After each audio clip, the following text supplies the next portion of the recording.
तो आगे बढ़ते हैं और अब बात करते हैं, क्योंकि इसरो आज एक बार फिर से इतिहास रचने जा रहा है और कुछ ही देर में जो लॉन्चिंग है वो SSLV D3 की यहां पर होने जा रही है। काउंटडाउन अपने आखिरी कुछ सेकंड्स में अब यहां पर पहुंच चुका है। 0 +5 seconds. Normal. Superb liftoff of SSLV D3 EOS-08 mission. Sleek rocket searing through the skies. जी हाँ, यह सफलतापूर्वक उत्थापन SSLV D3 लॉन्च व्हीकल का 20 seconds. और यह अपने उद्दिष्ट दिशा की ओर बढ़ चला है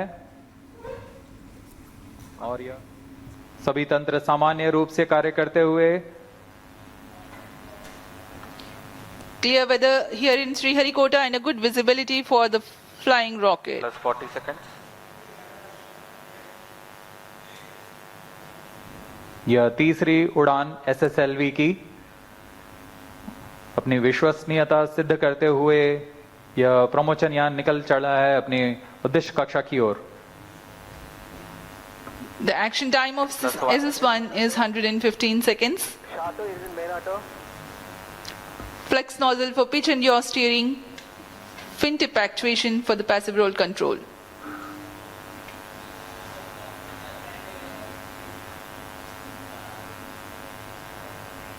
First stage performance normal.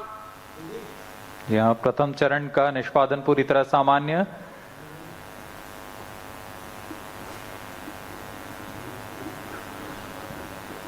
इसका कार्यकाल लगभग 115 सेकंड का होगा। इस दौरान यह लगभग 2500 किलो न्यूटन का प्रणोद उत्पन्न करता हुआ यान को दिशा की ओर ले जा रहा है।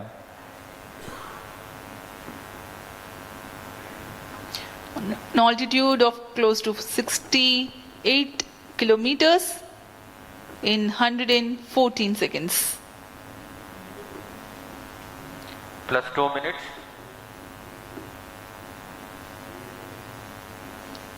Shar and Trivandrum tracking stations are currently acquiring the data. Stage ignited. First stage separated. जी हाँ, इस कड़ी में जैसा निर्धारित था द्वितीय चरण का प्रज्वलन शुरू हो चुका है तथा प्रथम चरण को सफलतापूर्वक यान से पृथक कर दिया गया है। We now have the confirmation of the completion of action of first stage, its separation, and the second stage already has commenced its operation. द्वितीय चरण भी ठोस नोदक पर आधारित चरण है। इसमें लगभग 7.7 टन का ठोस नोदक है और इस प्रज्वलन के दौरान 234 किलो न्यूटन का प्रणोद उत्पन्न कर रहा है। The payload fairing has been separated from the ongoing launch vehicle.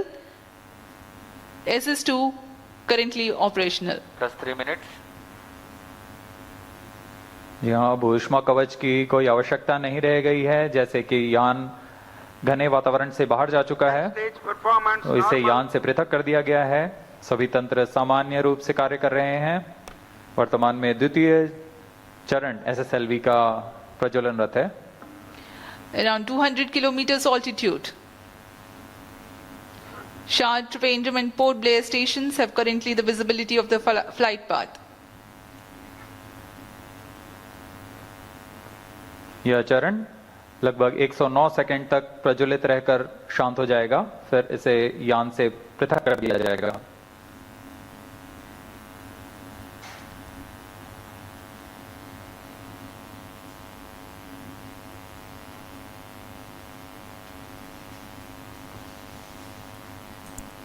तो अर्थ ऑब्जर्वेशन सैटेलाइट 8 की लॉन्चिंग की तस्वीर हम आपको दिखा रहे हैं। पहला जो चरण है वो सफलतापूर्वक का पूरा हो चुका है। सेकंड चरण चल रहा है और आपको बता दें श्रीहरिकोटा से EOS-08 इसे मिशन नाम दिया गया है जिसकी लॉन्चिंग हो रही है। सैटेलाइट में कई मेड इन इंडिया कंपोनेंट्स हैं। EOS-08 सैटेलाइट में 3 पेलोड हैं। पहला पेलोड तस्वीर खींचने में सक्षम है, आपदा पर्यावरण पर नजर रखेगा। दूसरा पेलोड में रिमोट सेंसिंग क्षमता है, समुद्र की सतह पर हवा का विश्लेषण करेगा, मिट्टी की नमी का आकलन भी हो सकेगा, बाढ़ की सटीक जानकारी भी मिल सकेगी। तीसरा पेलोड यूवी किरणों की निगरानी करेगा। आपको यह भी बता दें कि EOS-08 400 GB डेटा स्टोरेज की क्षमता भी रखता है। तो ये इसरो की ऐतिहासिक उड़ान और उसकी तस्वीरें सीधे हम आपको दिखा रहे हैं। आपको ये भी बता दें कि क्यों खास है, क्योंकि ये आपदा और पर्यावरण पर नजर रखिएगा है। प्रमोशन का +5 minutes. Superb liftoff of SSLV D3 EOS-08 mission. तो अपनी अलग अलग स्टेजेस को कोस्टिंग फेज जारी है। सफलतापूर्वक इस दौरान आपको पूरा कर रहा है SSLV D3 रॉकेट। और सबसे बड़ी बात यह कि इसरो का ये सबसे छोटा लॉन्चिंग रॉकेट है जिसके जरिए EOS-08 सैटेलाइट जिसके प्रक्षेपित किया जा रहा है तकरीबन 475 किलोमीटर ऊंचाई पर जो सैटेलाइट है EOS-08 उसे प्रक्षेपित किया जा रहा है। इसमें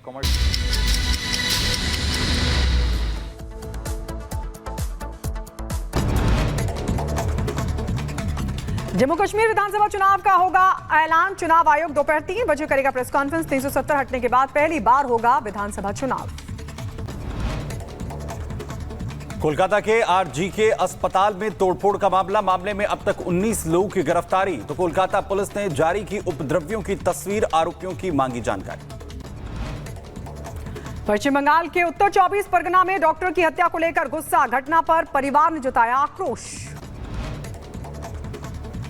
कोलकाता मामले पर बंगाली फिल्म और टेलीविजन एक्ट्रेस भी प्रदर्शन में हुई शामिल, डॉक्टर्स के साथ जताया विरोध। कोलकाता की घटना पर बोले दिल्ली मेडिकल एसोसिएशन के अध्यक्ष, कहा देश के लिए यह शर्मनाक बात, सरकार नहीं सुनेगी तो सड़क पर उतरेंगे मेडिकल से जुड़े लोग।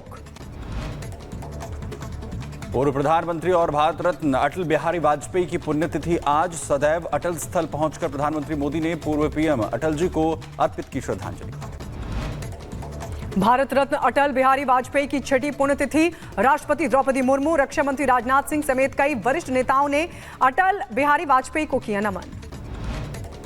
जम्मू के डोडा में आतंकियों की तलाश में एक्शन तेज, चौथे दिन भी एनकाउंटर जारी, 2 से 3 आतंकियों के छिपे होने की खबर। मध्य प्रदेश के खरगोन में भीषण सड़क हादसा, अनियंत्रित ट्रॉले ने कई कार को मारी टक्कर, हादसे में कई लोगों के जख्मी होने की भी खबर। रायबरेली में चलती कार में अचानक से लगी आग, तो वहीं कार सवार ने गाड़ी से कूदकर अपनी जान बचाई, कार चलकर हुई राख। जम्मू कश्मीर के राजौरी में भारी लैंडस्लाइड हुआ, सड़क पर आवाजाही हुई बाधित, रास्ते से हटाया जा रहा है मलबा। हिमाचल प्रदेश में लगातार हो रही बारिश, तो बरोड वैली में आज भी हुई बारिश। ज्वेलरी की दुकान में चोरी करने आए बदमाशों का पासा पड़ा उल्टा, दुकानदार ने बदमाशों पर किया हमला, घटना का सीसीटीवी भी आया सामने। पंचरुखी और पालमपुर को जोड़ने वाली सड़क क्षतिग्रस्त, भारी बारिश के कारण दरिया बनी सड़क, तो आवाजाही पूरी तरीके से बाधित। उत्तर प्रदेश के मऊ में रफ्तार का कहर, अनियंत्रित होकर कार दुकान में घुसी, हादसे में 2 लोगों के जख्मी होने की जानकारी। बेउर जेल से रिहा हुए बाहुबली अनंत सिंह तो समर्थकों के साथ दोनों बेटों ने किया स्वागत, पटना हाईकोर्ट ने 2 दिन पहले ही कर दिया था बरी। उत्तरी गाजा में इजरायल नियंत्रित तामर गैस क्षेत्र में भीषण आग लग गई, फिलहाल आग लगने के कारणों का अभी तक कोई खुलासा नहीं। स्पेन के मैलोर्का और मेनोर्का द्वीप पर बारिश के साथ आया भयंकर तूफान, तो बाढ़ में बहती नजर आई कई गाड़ियां। इधर आपको बता दें, स्पेन के कई इलाकों में बाढ़ बारिश का कहर लगातार जारी, भारी बारिश के साथ तेज हवाएं भी देखने को मिल रही हैं।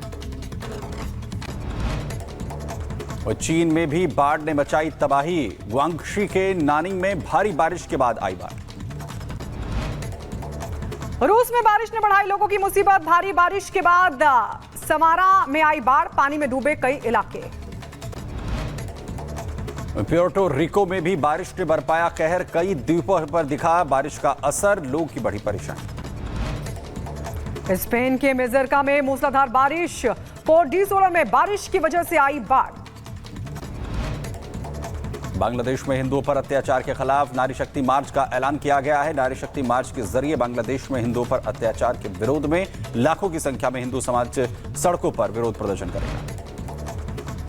उधर इजराइल के हिजबुल्लाह के ठिकानों पर भीषण बमबारी का सिलसिला लगातार जारी। आतंकवादी संगठन हिजबुल्लाह की सैन्य इमारतों पर इजराइल ने किया जोरदार हमला। आईडीएफ बलों ने दक्षिणी लेबनान के डेयर मिम्स के इलाके में तोपखाने को भी तबाह कर दिया। इजराइल का हमास के खिलाफ एक्शन तेज। राफा में फिलाडेल्फिया कॉरिडोर के क्षेत्र में लगभग 50 हमास आतंकवादी सुरंगों को ध्वस्त किया गया। आईडीएफ के तरफ से ड्रोन फुटेज जारी किया गया। इजराइल के तेल अवीव में जोरदार प्रदर्शन। गाजा में बंधकों की रिहाई की मांग को लेकर इजराइल सरकार पर बनाया गया दबाव। हजारों प्रदर्शनकारियों ने गुरुवार को तेल अवीव में निकाला मार्च। उधर रूस के इरकुत्स्क क्षेत्र में एक नियमित लड़ाई के दौरान तकनीकी खराबी के कारण एक रूसी Tu-22M विमान दुर्घटनाग्रस्त हुआ है। चालक दल के सदस्य सुरक्षित हैं। यूक्रेनी राष्ट्रपति जेलेंस्की का बड़ा दावा। कुरुक्षेत्र में शहर सुत्जा पर यूक्रेन का नियंत्रण। यूक्रेनी सैनिकों ने जारी किया इसका वीडियो भी।